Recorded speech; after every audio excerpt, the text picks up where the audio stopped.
Wednesday, January 15th, and this is now on HNN. New details on the Kauai tour helicopter crash that killed 7 people on board. It didn't look good at all. And we just learned the 2 victims in a shooting on Oahu's west side have died, according to police sources.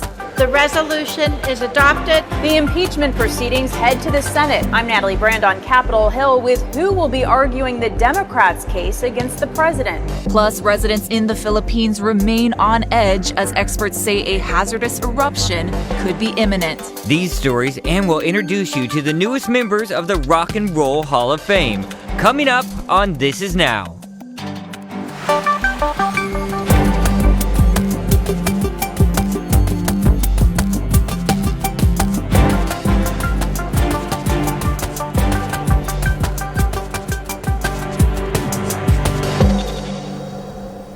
Hey everyone, thanks for watching This Is Now. I'm your director-producer Jonathan alongside Ashley here. We got some important new details to get to regarding that tour helicopter crash that happened last month on the Garden Island. So the National Transportation Safety Board released a preliminary report on its investigation into the crash. So investigators say the pilot, 69-year-old Paul Matero, was on his 8th and final flight of the day. They say he was last heard from at 4:45 p.m.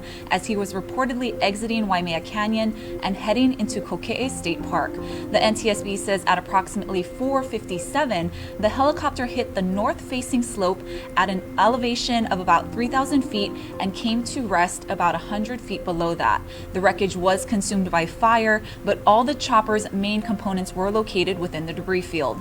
Investigators say the pilot did not make a Mayday report or indicate any type of emergency before the crash. Safari helicopters, which ran the tour, initiated flight locating procedures at around 5:31 p.m., 10 minutes after the helicopter was due to return to Lehue. Now, in addition to the pilot, a mother and daughter from Wisconsin and a family of 4 from Switzerland were killed in the crash.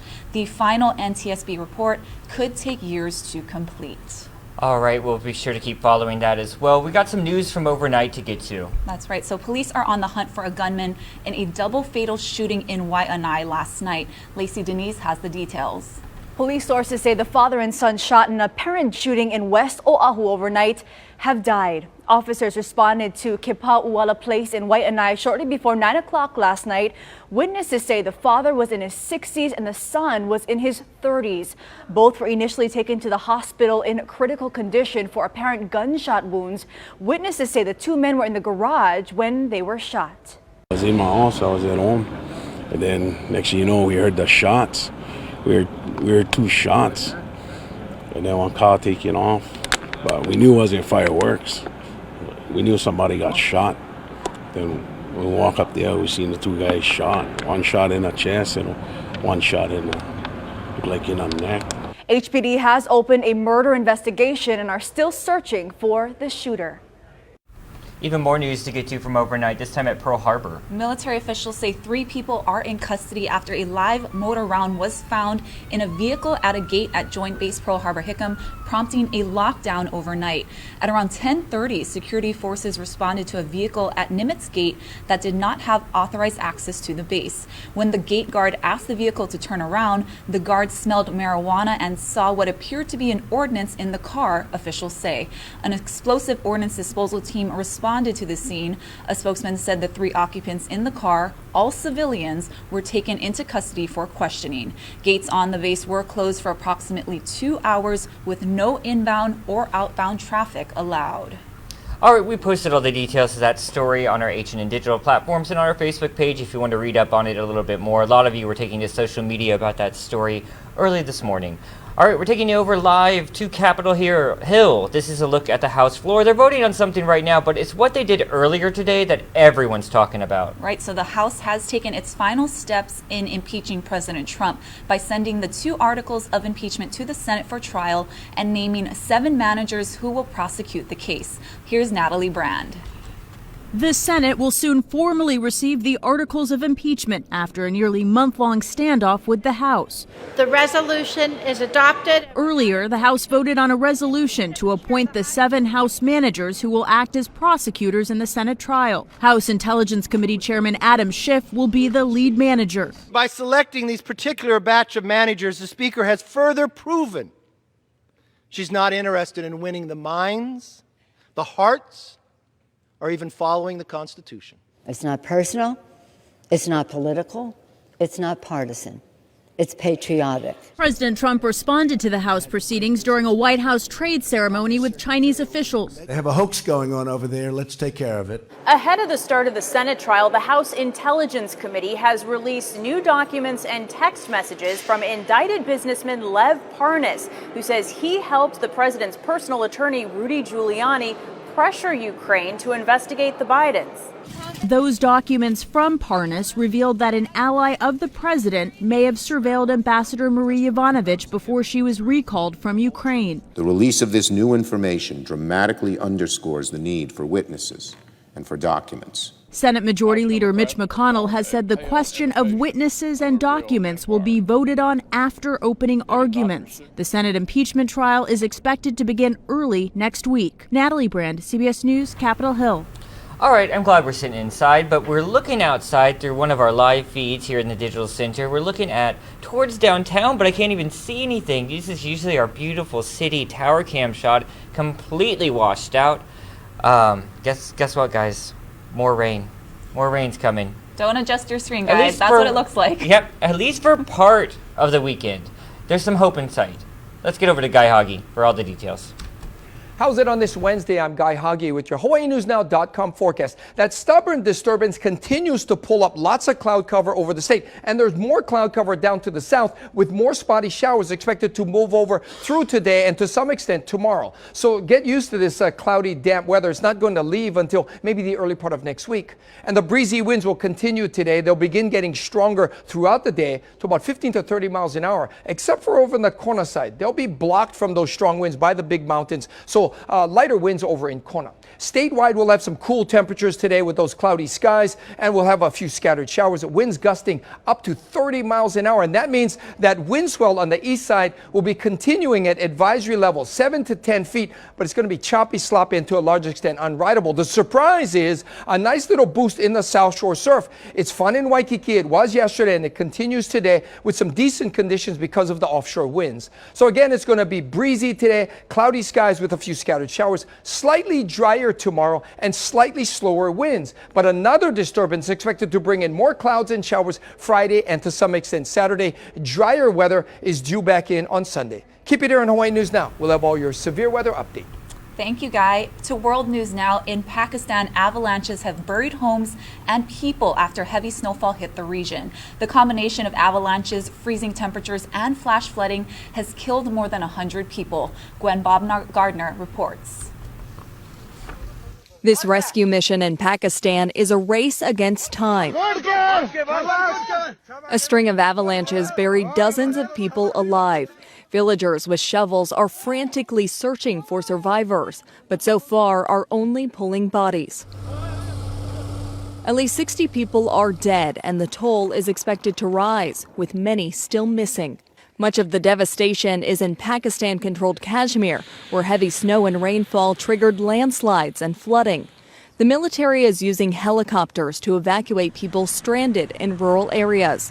Other choppers are dropping food and survival kits until more help arrives. In Pakistan's southern region, crews are working to clear roads after a blizzard brought highways to a halt. The unprecedented weather shows no sign of letting up. More snowfall is forecast for the rest of the week. Gwen Baumgardner, CBS News. All right, let's get to some other international news we've been following all week here at This Is Now. We're talking about the volcano in the Philippines, and we got an update on that, right, Ashley? Yes, so evacuations continue around the unstable tall volcano, which remains at alert level 4, meaning a hazardous eruption could happen within hours or days. Now, authorities have also warned of a possible volcanic tsunami, but experts say it would not be a threat to Hawaii. Thick, heavy ash, knee-deep in some areas, is raising health concerns and forcing schools to shut down and government work to stop. Now, nearly 44,000 people have fled, and evacuees are wondering how long they will have to wait to know whether the volcano will devastate the region or just sputter back to sleep. All right, what you're looking at in this video for our podcast listeners is just an evacuation site. Again, more than 40,000 people have been evacuated. What we're looking at in this video is actually at a gymnasium, just packed full of folks. Some even have what appears to be a few injuries, some scrapes and bruises from what they had to do when to flee, I assume. That's why they're showing us this video. Earlier, we just saw more of that ash footage, which is just unbelievable every time I see it. Just completely almost snow-covered in a muddy ash buildup on cars, on roads, everywhere. It's going to be quite the cleanup, too. All right, let's keep talking about Mother Nature, planet Earth. Big climate news today, right? Yep. A new report from NASA and NOAA finds the decade that just ended was the hottest ever recorded worldwide. Here's Tom Hansen. 2019 was the second warmest year on Earth. A new report from NASA and NOAA finds it was 1.8 degrees Fahrenheit above average. The agencies also say the last 5 years, which have been plagued by wildfires and extreme weather, were the top 5 hottest on record. And the trend is expected to continue. The reason why the Earth is warming is because we keep burning fossil fuels. That's releasing heat-trapping greenhouse gases. CBS News meteorologist and climate specialist Jeff Baradelli says we are at a critical point in the fight against climate change. We're not over the edge yet. We're not past the point where we can't make a better life for ourselves in the future. If we wait too much longer, it is going to be too late. In the United States, 2019 was only the 34th warmest year on record, but there is reason for concern. Alaska had its hottest year ever. It was the first time that the state's annual temperature was above freezing. And it was also the second wettest year on record in the U.S. NOAA says 14 weather disasters hit the nation last year, including flooding in the Midwest that caused $1 billion or more in damage. Tom Hansen, CBS News, New York. Let's get over to some news, some entertainment news. Rock and Roll Hall of Fame taking in some new inductees, right? They just announced their class of 2020, and there are 6 inductees in the performer category. The late pop music superstar Whitney Houston made the list, along with rapper Notorious B.I.G. Industrial rock band 9 Inch Nails made the cut. So did 70s hitmakers the Doobie Brothers, and British bands Depeche Mode and T-Rex round out the list. If you had to sing a verse from any of those artists, what verse would you sing, and will you do it now? Oh, Jonathan, why do you always make me sing? Obviously, Whitney. I love her. 3, 2, 1. How will I know? Yes, if he really loves me. I thought you for sure you were gonna go like, I wanna dance with somebody. I love that song. But Whitney's hard to sing. Well, I Especially just on can't the get spot, enough. So thanks for that. I just can't get enough. We got more music news, folks. We'll stop singing. Brooks and Dunn. Country duo Brooks and Dunn announced they're hitting the road a decade after retiring. They announced a U.S. tour with 18 dates from May to September with stops in St. Louis, Chicago, and cities in Florida, Texas, and Georgia. Now, the tour comes on the heels of their album of duets called Reboot, which was released to critical acclaim last year. I remember them in the 90s. I was like sort of a big Midwestern country fan. Faith Hill, Shania. They were all in that era. And I think I even had a Brooks and Dunn shirt, which they had these wild Western wear snap-up shirts. I was into it. I think they formed in 1991. I just looked that up. I didn't actually know that, so I'm not that big of a fan. Well, I love all these old bands like coming back on tour. And, yeah, you just saw Backstreet Boys. Yeah, you know, it's very TLC this month. Oh, next month. Next month. Cool. Yeah. I'm definitely going to that one. Mariah right after that. Another classic making the news. We're talking Jeopardy here. Ken Jennings is officially the greatest Jeopardy player of all time. The 45-year-old from Washington State won it all on the show's greatest of all-time tournament. Here's Melissa Knowles with the story. If you are a fan of Jeopardy, you may be a little disappointed that it's all over now. We know who the GOAT is. It's Ken Jennings. It only took 4 matches for Jennings to get the required 3 wins. He didn't even have to wager any money on the deciding final Jeopardy question. Look at this. Ken Jennings, you are the champion. Congratulations. Okay, heck of a match. Nice job. For me? The greatest of all time. Congratulations. Really? Is that for me? Yes, it's for you. You get the trophy. You're the GOAT. So Jennings goes down in history as the official Jeopardy GOAT, along with $1 million grand prize. James Holzhauer was second best, winning 1 match. Poor Brad Rutter couldn't pull out a single win. Okay, watch this moment when James threw some shade. Well, he did it a lot of times, but this is just one of the moments he threw some shade at Brad. Look. We'll get rid of those scores right now. We will, of course, add them to whatever the... Hey, Brad's score's still on there.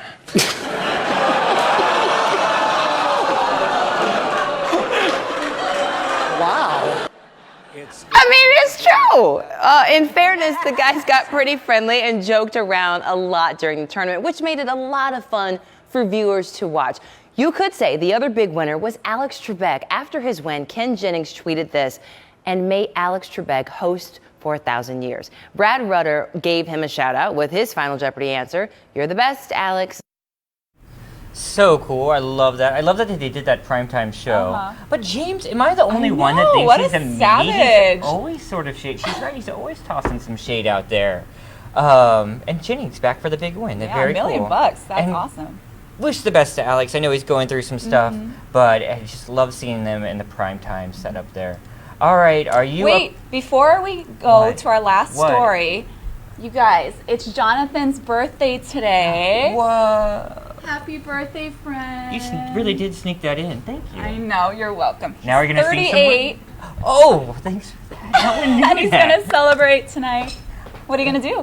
I think I'm just going to go to Waikiki, have dinner and stuff. Okay. We have a station meeting, and then don't tell the bosses, but I'm going to sneak out right after that. Shh.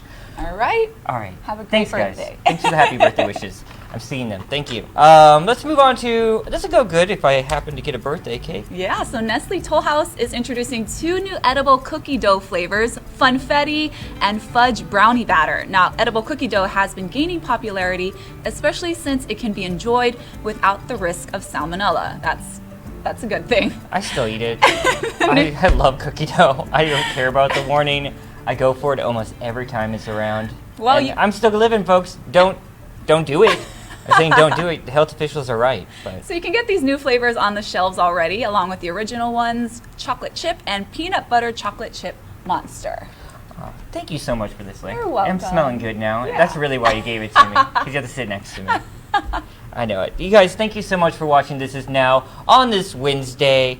We'll see you back here tomorrow on Thursday. Until then, let's take you out to our very rainy outside camera shot. You guys Stay dry. have a good one.